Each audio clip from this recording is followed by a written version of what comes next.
How you feeling, man? Thanks for the invite, first and foremost. I just want to say, big up, chef. Big up, dirty chef. I'm feeling all right, calm. You know how it is. But I'm all right. I'm all right today. Nice, cloudy day. So it's not too hot outside. So Hmm. it's going to be a good day for an interview. Basically, I am BIBI. I'm a Ugandan with different mixtures in me. I'm a mother of five. I'm a wife. Um, and perhaps I'm a very hardworking person, adventurous, outgoing, bubbly, but don't ever invite me on a night out because I probably won't turn up. I'm more of a homebody, so I literally only do like family events or like a close friends event. I don't really go out much because I'm literally a homebody. Plus, I've got the five kids. I've got a lot of responsibility. I can't just be outside. But to be honest, even before the kids, I Yeah. wasn't really a clubbing person. I was always somebody that's always at home cooking, cleaning. So if you know me, you know, probably being auntie from day one, but that's all right. I'm everybody's mother, everybody's spoken word. Like that's what I'll call myself. Was you born in this country? No, I wasn't.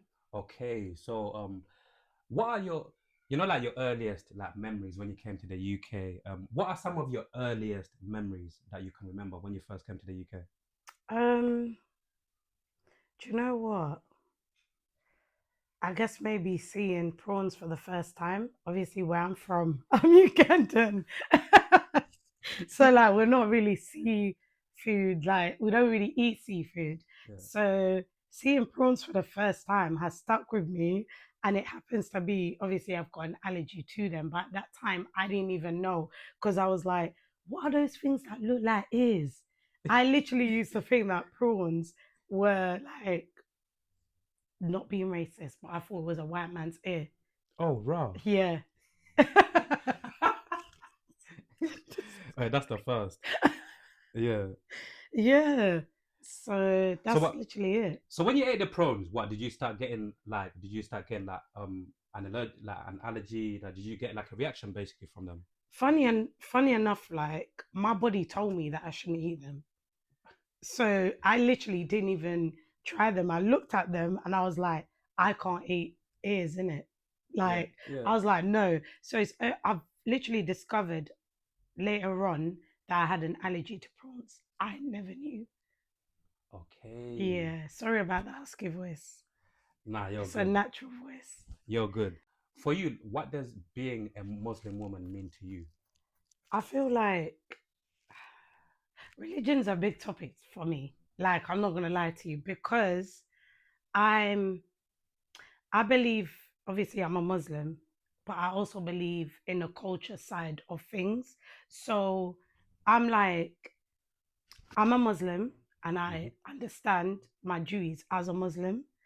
And obviously, being on this earth, I do pray my 5 times a day. I do, believe it or not, wake up at like 3 o'clock or what, and then just pray tahajjud. I do all of that, Hmm. but I do not believe for me that right now I have to cover up. Like I'm not really a covered up Muslim. I'm a free spiritual person. So I literally just go with where the world takes me. I'm very free.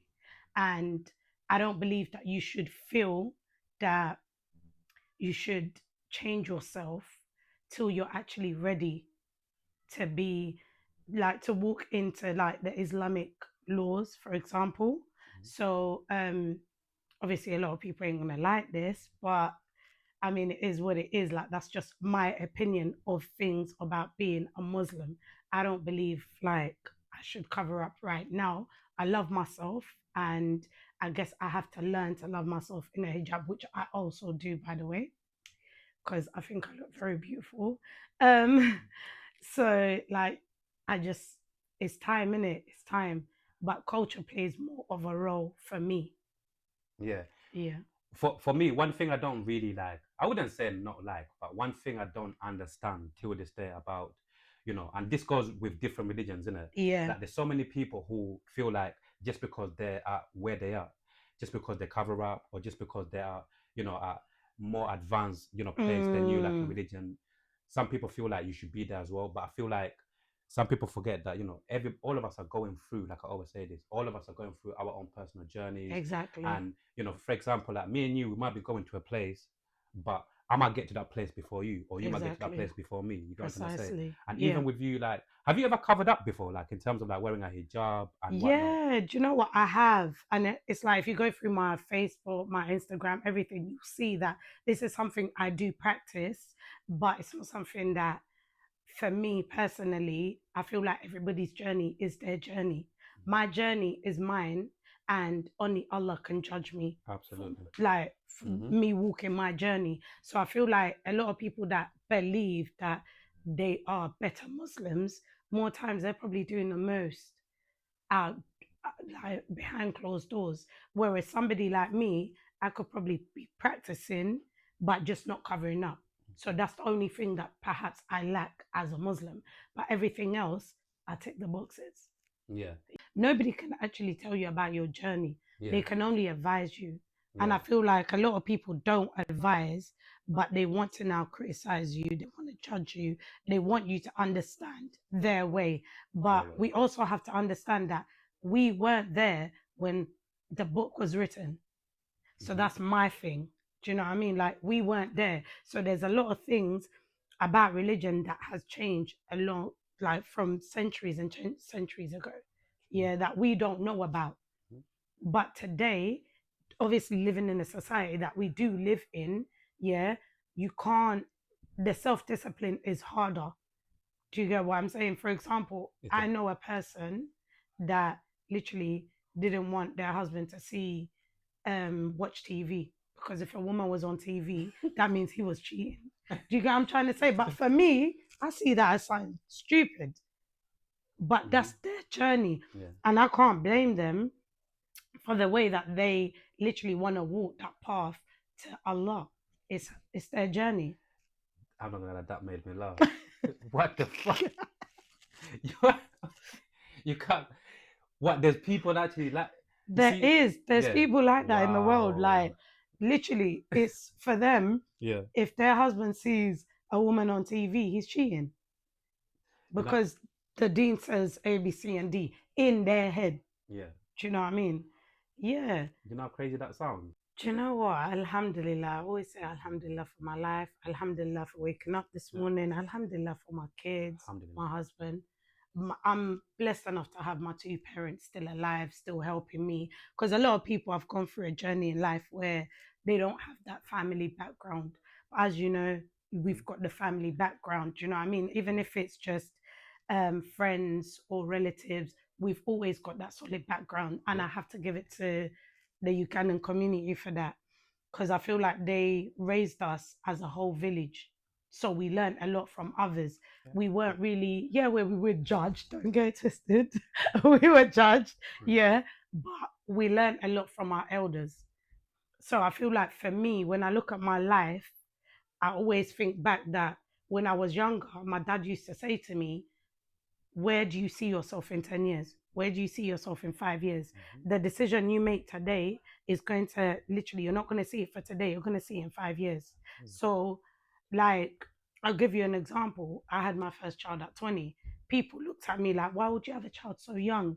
But I knew that in 5 years now, this child would be somebody. Do you know what I mean? And I will be a better me. Yeah. So, right now, I'm seeing a lot of my friends having kids in their 30s, and I'm thinking, Alhamdulillah, I already did that in my 20s. Do you know what I mean? And it's like, just you having kids doesn't mean that your world stopped. My world never stopped. I got a degree by 25. Yeah. It perhaps changed the way that I did things in terms of uni, but I could never change it because Alhamdulillah, it's made me who I am. I'm a strong Black woman. And literally, one thing is about me is I love to give advice to women out there that would like to be in my position, but just don't know how to actually move. Do you know what I mean? Because a lot of Mhm. people Yeah, are true. in depression, they're lost. A lot of people have got negative energies around them that don't want them to be blessed in life. Mhm. So yeah, that's my intake on my life right now. Yeah, and speaking about also like your graduation as well, yeah. Yeah. What did you first and foremost, what university did you go to and what did you study? I went to the University of East London and I studied early childhood studies. I actually graduated 6 months after giving birth to Jeez. my second son. So, Yeah. yeah, that was it. Yeah. Like early childhood studies is a degree where you can work with kids, you can be a manager of any settings, just anything, anything that concerns kids. Mm. So, nurseries, youth groups, play groups, um, children's centers, be a family outreach worker, all of that literally goes. If you wanted to do housing, but you wanted to look at the social services side, you could also do that. You could also do that and then go into nursing as well. So you can work on the children's ward. So it's got a variety of things. But for me personally, I chose to go into teaching, and that's my field. Obviously, right now I can't be teaching, but that's my field. Like, I love kids. I love giving back into the world. And the reason why I did that subject for me personally Mm. um, is because I noticed, like I said, you asked, I wasn't born here. So I noticed that there was a lot of people back home and a lot of kids that have been abandoned, damped, and stuff like that. And I've always wanted to open up an orphanage back Mm. home. So that's the reason why I went into um, getting a degree for early childhood studies. Okay. Yeah, When you was because now the more that I speak to you, yeah, yeah, I'm proper starting to gauge that you're very passionate about obviously in kids. future what giving back and working with kids, yeah. Like Exactly. where did that stem from? I think, do you know what it is? I met a child one time, and this child's parents had passed away. I was pretty young at this point, maybe about 10. And it literally, I felt so bad knowing that this child was born with HIV, Oh no shit. parents, and like just basically a lot of people will have their kids because their kids are literally got HIV. Nobody wants to adopt them. Yeah. So I feel like not just in Africa, but I feel like even here, just in the world, a lot of people have such a lot of things to say about somebody that has a disability and illness. You're automatically looked at as, I don't want to take this child. So for me, it stems from wanting to provide a safety place for a person and just making them feel like, look, you're the same as everybody. Nothing here, just because you have to take a certain medication doesn't make you different. Yeah. Yeah. I'm not gonna lie, that touched me still because is this true? Like you as a woman, yeah, is this true that women cheat better than men? Like I'm sure you've heard of that before as well. And like, what is your um, genuine, like, honest take on that? Like, do you what? know what? Yeah. I feel like that question's got two parts. I feel like that question's like, it's a tricky one. There are some women that actually do cheat better than men, but Okay. that's because your man isn't really looking at you and tracking your movement. The only reason why a person can cheat is Mm. because you've opened that door and that window Mm. and they feel that they can do that. The only reason why people have affairs for a long time Mm. is obviously the adrenaline, the challenge, but because the other person hasn't noticed. Mm. Yeah. But I don't know Mm. if women cheat better. Like if women are better cheaters than men, you could tell me. Yeah. You could tell me. Have you had somebody cheat on you before? Nah, never before. Not as far as I know. But obviously, you hear that. Like over the Yeah, years, you do. I've heard so many numerous people just say like women are better cheaters than men. For me, my take, like what you just said, I feel like Yeah. the only reason why maybe some women are very good at cheating, like what you said, is simply because some of us men we don't really go the extra mile to check through their phones, to do the extra stuff to make sure your woman's not cheating on you. You get what I'm saying? Yeah. Versus obviously like certain women who no matter what, some women are always gonna check up on this and that to make sure they're not being cheated on, Can innit? I also So say yeah, something go though? on, Can of I course, also say something? of course. I feel like this is a very big one though. I feel like, do you know why people cheat sometimes? It's the sexual side. And I feel like in a relationship, yeah, believe it or not, you have the bedroom relationship and you have the relationship out of the bedroom. And I feel like a lot of people feel like because they're ticking all the boxes out of the bedroom, that when it comes to the bedroom, it automatically is a I'm all right. You don't want to learn new things. You don't want to try new things. Your woman doesn't feel comfortable enough to tell you, Okay. babe, this is what I want. Maybe I'm feeling for this. Do you know what I Yeah, mean? And yeah. I feel like obviously being in a relationship for a long time, I feel like what people have to do is literally open up to different sort of experiences. Do you know what I'm saying? You don't know. Sometimes like your woman might want a threesome, your man might want a threesome. Like I'm not saying that's something that you have to do, or do you know what I mean, to fulfill It's true. this sort of this what do you call it, this fantasy. But I believe that this is what brings people to cheat in relationships. True. And it's do you know what it is? If you know that you're getting it good at home, yeah, even if somebody literally shows you the fattest ass you've seen, chef, Mm-hmm. yeah, It's true. and you know at home your girl is back in it, yeah, you're gonna look at that ass and say, mashallah, that's lovely, but you know what, my girl knows how to back it. Do you know what I'm saying? But that's actually true. Like that's how I see it. So you literally like think most people that step out, women or girl, they simply just step out simply because like they're not getting a certain thing that they really want, or even Exactly. like the girl or the man, they're not experimenting and what. Exactly. Basically, they feel like in terms of the bedroom, things have kind of stagnated. There you go. What kind of advice would you give like certain people in terms of like maybe how to maybe maintain a successful, long and meaningful relationship? I think, like I said, um, about the cheating part, Yeah. first and foremost, explore your partner sexually. Yeah. And know what your partner likes sexually. Yeah. Because I feel like for men, the physical part of a relationship is a big thing for them. And a lot of women don't like to hear it because a lot of women are like, ah, do you know what? He's meant to do this and he's meant to do that. But men, they use their eyes to see things. And another thing is tell your partner what you like. Yeah. I know it irritates women to say, oh, yeah, but I have to pick up after him. Tell him, do you know what? Today, do this. Do you know what I'm saying? Because a lot of men, I feel like miscommunication, they always say, oh, but baby, you didn't tell me to do that though. Mm. Do you get what I'm saying? So it's like sometimes as a woman, I know it gets tiring. It really does. Trust me, I know. Yeah. Like that you have to pick up after your kids and then you're picking up after your partner. But if you let your partner know that, look, this really irritates me and I don't like it, yeah, Mm-hmm. I guarantee you he'll listen and he'll start doing it. Because everything doesn't happen overnight. Everything is a gradual thing, especially relationships. I feel like once you build that foundation, yeah, without no cracks, and let me tell you, that foundation to build takes roughly 2 years.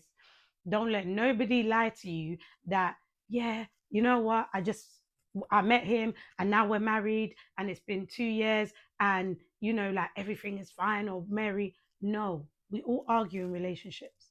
Mm. Yeah, we all agree to disagree in relationships. Yeah, and that's a big role. I was telling you before in life. Yeah, I feel in relationships itself, a lot of people want to be right. It's not about being right. Yeah, it's about the knowledge. And sometimes if I can't understand your point, yeah, I can agree to disagree that your point might be right for you, but maybe for me, I see it a different way. So that's like, I guess that's a bit of, how kind of advice I will give in a marriage. And perhaps like women don't really fill their men up. Do you know what I mean? Like they don't water the plant as much as they used to. But at the same time, you women love to buy out a man, which is wrong because you like to buy him out and then tell him, but I've done A, B, C, and D for you. Now that's wrong because you're not watering the plant. Yeah. And you Mm-hmm. have to go from that seed, yeah, to actually understand your partner. That's what I was saying. That foundation takes 2 years. yeah, for a solid foundation. Then together in a relationship, we start building the walls, brick by brick, cement by cement. Mm-hmm. You give me sign, I give you sign back. Do you know what I mean? Mm-hmm. Mm-hmm. So, What does real love mean to you? oh, what does real love mean to me? Um, Yeah. I feel like, do you know what? That's a very good question. It's a bit of a tricky question because for a long time my partner asked me this, by the way. Yeah. It's something that he's always wanted to hear me actually talk about. Yeah. And I feel like for me, real love means that you're my backbone. Mm. Do you know what I mean? Mm. That rib, that security, that safety net, that if I was to fall, you've got me. Do you know what I mean? Yeah. But obviously, it takes two people to actually make that work. Like I was saying to you, a lot of men, well, majority of men, how they actually get that safety net is through the respect. Respect. Yeah. And if you don't respect a man, he he wouldn't know how to kind of like trust you. He wouldn't understand your movements. So I feel like a lot of females got wrong here Mm. because you you judge a man too fast. Do you know what I mean? And there's real men out here, but instead of taking the time to actually know these men, understand these men, you judge them straight away. Yeah. Do you know what I mean? So you really and truly are out here saying, I can't find love, but there's a man out there that would have respected you, trust you, if you had given him that time. Yeah. Mm-hmm. And all you had to do was respect him for you to literally get that safety net. Do you Mm. know what I mean? But I feel like for me, that's what love is. Mm. It's the small things in life. It's not so much of, are you taking me to the shard? Yeah, what car are you driving? Um, it's for me, love is, where are you taking me in 5 years? Where do I see myself with this person? Can I actually visualize a proper future? Do you know what I mean? Not a deluded future, because I feel like a lot of us females, we are a bit deluded. Let's not lie. Do you know what I mean? We are so deluded in a way of us actually always saying, um,